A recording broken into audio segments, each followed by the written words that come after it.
Hello friends, welcome to Prema recipes. ಇವತ್ತು ನಾವು tomato rasam ಮಾಡೋದನ್ನ ನೋಡ್ಕೊಳ್ಳೋಣ. ಈ ರಸಮಲ್ಲಿ ಬರೀ 2 ಸ್ಪೂನಷ್ಟು ಮಾತ್ರ ತೊಗರಿಬೇಳೆ ಹಾಕ್ತಿದ್ದೀನಿ. ಆದರೆ ತಿನ್ನೋವಾಗ ಮಾತ್ರ ಸೇಮ್ ಬೇಳೆ ರಸಮ್ ಯಾವ ರೀತಿ ರುಚಿ ಇರುತ್ತೋ ಅದೇ ರುಚಿನಲ್ಲಿರುತ್ತೆ. ಮಾಡೋದು ತುಂಬ ಸುಲಭ. ಓಕೆ, ಬನ್ನಿ ಹೇಗೆ ಮಾಡೋದು ಅಂತ ನೋಡ್ಕೊಳ್ಳೋಣ. ಯಾವುದೇ ಕಾರಣಕ್ಕೂ ವಿಡಿಯೋ ಸ್ಕಿಪ್ ಮಾಡದೆ ಪೂರ್ತಿಯಾಗಿ ನೋಡಿ. ನಾನು 4 ಹಣ್ಣಾಗಿರುವಂಥ ಟೊಮೊಟೊನ ನೋಡಿ ಈ ರೀತಿ ಕಟ್ ಮಾಡಿ ಬೌಲಲ್ಲಿ ಹಾಕಿಟ್ಟಿದ್ದೀನಿ. ಇದರಲ್ಲೇ ಸ್ವಲ್ಪ ಚಿಕ್ಕ ಪೀಸಷ್ಟು ಹುಣಸೆ ಹುಳಿನ ಹಾಕ್ಕೊಳ್ತಿದ್ದೀನಿ. ನಂತರ ಈ ಟೊಮೊಟೊ ಮುಳುಗುವಷ್ಟು ಅಂದರೆ 1 ಗ್ಲಾಸಷ್ಟು ನೀರನ್ನು ಹಾಕ್ತಿದ್ದೀನಿ. ಈ ಟೊಮೊಟೊನ ಮೆತ್ತಗೆ ನಾವು ಬೇಯಿಸ್ಕೊಳ್ಬೇಕು. ನೋಡಿ ಫ್ರೆಂಡ್ಸ್, ಈ ರೀತಿ ಬೆಂದಿದೆ ಅಲ್ವಾ, ಸಾಕಾಗುತ್ತೆ. ಈಗ ಸ್ಟವನ್ನು ಆಫ್ ಮಾಡ್ಕೊಳ್ತೀನಿ. ಟೊಮೊಟೊ ಪೂರ್ತಿ ಮೆತ್ತಗಾಗಲಿ ಸೈಡಲ್ಲಿ ಎತ್ತಿಟ್ಕೊಳ್ಳೋಣ. ಹಾಗೆಯೇ ಸ್ಟವ್ ಮೇಲೆ ಪ್ಯಾನ್ ಬಿಸಿ ಮಾಡಿ 2 ಸ್ಪೂನಷ್ಟು ತೊಗರಿಬೇಳೆನ ಹಾಕ್ಕೊಳ್ತಿದ್ದೀನಿ. ಈ ತೊಗರಿಬೇಳೆ ನಮಗೆ ಘಮ ಬರೋವರೆಗೂ ಫ್ರೈ ಮಾಡಬೇಕು. ಹಸಿ ಏನಾದರೂ ಹಾಕ್ಬಿಟ್ರೆ ರಸಮ್ ಕಹಿ ಬರೋ ಚಾನ್ಸಸ್ ಇರುತ್ತೆ. ಅದರಿಂದ ನೀಟಾಗಿ ಫ್ರೈ ಮಾಡ್ಕೊಳ್ಳಿ. ನೋಡಿ, ಈ ರೀತಿ ಅರ್ಧ ಫ್ರೈ ಆದ ನಂತರ 1 ಟೀ ಸ್ಪೂನಷ್ಟು ಮೆಣಸನ್ನು ಹಾಕ್ತಾಯಿದ್ದೀನಿ. ಹಾಗೆ 1 ಟೇಬಲ್ ಸ್ಪೂನಷ್ಟು ಜೀರಿಗೆನ ಹಾಕ್ಕೊಳ್ತಿದ್ದೀನಿ. ಈ ಜೀರಿಗೆನೂ ಅಷ್ಟೇ ಘಮ ಬರೋವರೆಗೂ ಚೆನ್ನಾಗಿ ಫ್ರೈ ಮಾಡ್ಕೊಳ್ಳಿ.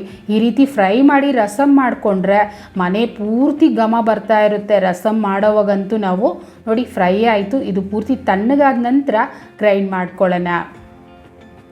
ಅಲ್ಲಿ ಟೊಮೊಟೊ ತಣ್ಣಗಾಗಿದೆ. ಇದರಲ್ಲಿ ಎಷ್ಟು ನೀರು ಬೇಕೋ ಅಷ್ಟು, ಅಂದರೆ ರಸಮ್ ಎಷ್ಟು ಬೇಕೋ ಅಷ್ಟು ನೀರು ಹಾಕಿ ಕೈಯಲ್ಲೇ ಕಿವುಚಬೇಕು. ಮಿಕ್ಸಿಲಿ ಹಾಕೋದಕ್ಕಿಂತ ಕೈಯಲ್ಲಿ ಕಿವುಚ್ಕೊಂಡ್ರೆ ರಸಮ್ ಟೇಸ್ಟ್ ತುಂಬ ಚೆನ್ನಾಗಿ ಬರುತ್ತೆ.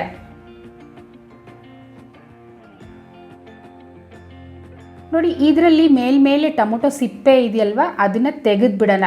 ಇಲ್ಲ ಅಂದರೆ ನಮಗೆ ತಿನ್ನೋವಾಗ ಅಲ್ಲೆಲ್ಲೂ ಬಾಯಿಗೆ ಸಿಗ್ತಾ ಇರುತ್ತೆ. ಅದರಿಂದ ನೀಟಾಗಿ ತೆಗೆದುಬಿಡಿ. ಓಕೆ, ನಮಗೆ ರಸಮ್ ಅಂತೂ ರೆಡಿ ಆಯಿತು. ನೀರು ನೋಡ್ಕೊಂಡು ಹಾಕ್ಕೊಳ್ಳಿ. ಇದನ್ನು ಸೈಡಲ್ಲಿ ಎತ್ತಿಟ್ಕೊಳ್ಳೋಣ. ಹಾಗೆ ನಾವು ಆಗಲೇ ಫ್ರೈ ಮಾಡಿಟ್ಟಿದ್ವಲ್ಲ, ಅದನ್ನು ಮಿಕ್ಸಿ ಜಾರಲ್ಲಿ ಹಾಕಿ ತರ್ತರಿಯಾಗಿ, ಅಂದರೆ ತುಂಬ ನುಣ್ಣಗೇನು ಬೇಡ, ತರ್ತರಿಯಾಗಿ ಪೌಡ್ರ್ ಮಾಡಿಕೊಂಡ್ರೆ ಸಾಕಾಗುತ್ತೆ. ಹಾಗೆ ಈಗ ರಸಮ್ಗೆ ಒಗ್ಗರಣೆ ಹಾಕ್ತಿದ್ದೀನಿ. ನಾನಂತೂ ಇವತ್ತು ತುಪ್ಪದಲ್ಲೇ ಹಾಕ್ತಿದ್ದೀನಿ. 1 ಟೇಬಲ್ ಸ್ಪೂನಷ್ಟು ತುಪ್ಪ. ನೀವು ಎಣ್ಣೆನಲ್ಲಿ ಹಾಕ್ಕೊಳ್ತೀನಿ ಅಂದರೂ ಹಾಕ್ಕೊಳ್ಬೋದು. ಹಾಗೆಯೇ ಸ್ವಲ್ಪ ಸಾಸಿವೆನೂ ಹಾಕ್ಕೊಳ್ತಿದ್ದೀನಿ. ಸಾಸಿವೆ ಚೆನ್ನಾಗಿ ಸಿಡಿತಾ ಇದೆ. ಈಗ 1 ಗಡ್ಡೆಯಷ್ಟು ಬೆಳ್ಳುಳ್ಳಿನ ಚಚ್ಚಿಬಿಟ್ಟು ಸೇರಿಸ್ಕೊಂಡಿದ್ದೀನಿ. ಹಾಗೆ ಅರ್ಧ ಈರುಳ್ಳಿನ ಕಟ್ ಮಾಡಿ ಹಾಕ್ತಿದ್ದೀನಿ. ಈರುಳ್ಳಿ ಆಪ್ಷನಲ್, ಬೇಕು ಅಂದರೆ ಹಾಕ್ಕೊಳ್ಳಿ, ಇಲ್ಲ ಅಂದರೆ ಸ್ಕಿಪ್ ಮಾಡ್ಬೋದು. ಆದರೆ ಈರುಳ್ಳಿ ಹಾಕೋದ್ರಿಂದ ಸ್ವಲ್ಪ ಡಿಫ್ರೆಂಟಾಗಿ ಟೇಸ್ಟ್ ಚೆನ್ನಾಗಿರುತ್ತೆ. ಇದು ಚೆನ್ನಾಗಿ ಘಮ ಬರ್ತಾ ಇದೆ, ತುಪ್ಪದಲ್ಲಿ ಫ್ರೈ ಮಾಡ್ತಿದ್ದೀವಲ್ವ, ಅದರಿಂದ. ಇದರಲ್ಲೇ 2 ಕಡ್ಡಿಯಷ್ಟು ಕರಿಬೇವನ್ನು ಹಾಕಿ ಮಿಕ್ಸ್ ಮಾಡಿದ ನಂತರ ಖಾರಕ್ಕೆ 5 ಅಥವಾ 6 ಒಣಮೆಣಸಿನ್ಕಾಯನ್ನು ಹಾಕ್ಕೊಳ್ತಿದ್ದೀನಿ. ಹಾಗೆಯೇ ಚಿಟಿಕೆಯಷ್ಟು ಹಿಂಗನ್ನು ಸೇರಿಸಿ ನಾನು ಮಿಕ್ಸ್ ಮಾಡ್ಕೊಳ್ತೀನಿ. ಹಿಂಗು ಹಾಕಿದ್ರೂ ಅಷ್ಟೇ ಫ್ರೆಂಡ್ಸ್, ರಸಮ್ ತುಂಬ ಘಮ ಚೆನ್ನಾಗಿ ಬರುತ್ತೆ. ನೋಡಿ, ನಮಗೆ ಒಗ್ಗರಣೆ ಅಂತೂ ರೆಡಿ ಆಗೋಯ್ತು. ಈಗ ನಾವು ರಸಮಲ್ಲಿ ಸೇರಿಸ್ಕೊಳ್ಳೋಣ. ಪೂರ್ತಿ ಹಾಕಿದ ನಂತರ ಈಗ ನಾವು ರುಚಿಗೆ ತಕ್ಕಷ್ಟು ಉಪ್ಪನ್ನು ಹಾಕ್ಕೊಳ್ಬೇಕು. ಉಪ್ಪು ನೋಡ್ಕೊಂಡು ಹಾಕ್ಕೊಳ್ಳಿ, ಬೇಕು ಅಂದರೆ ನಾವು ಮತ್ತೇನು ಹಾಕ್ಕೊಳ್ಬೋದು.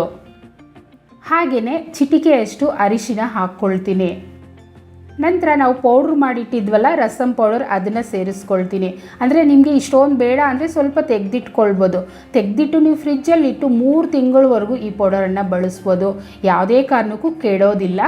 ಹಾಗೆ ಈಗ ನಾವು ಪೂರ್ತಿಯಾಗಿ ಮಿಕ್ಸ್ ಮಾಡ್ಕೊಳ್ಳೋಣ.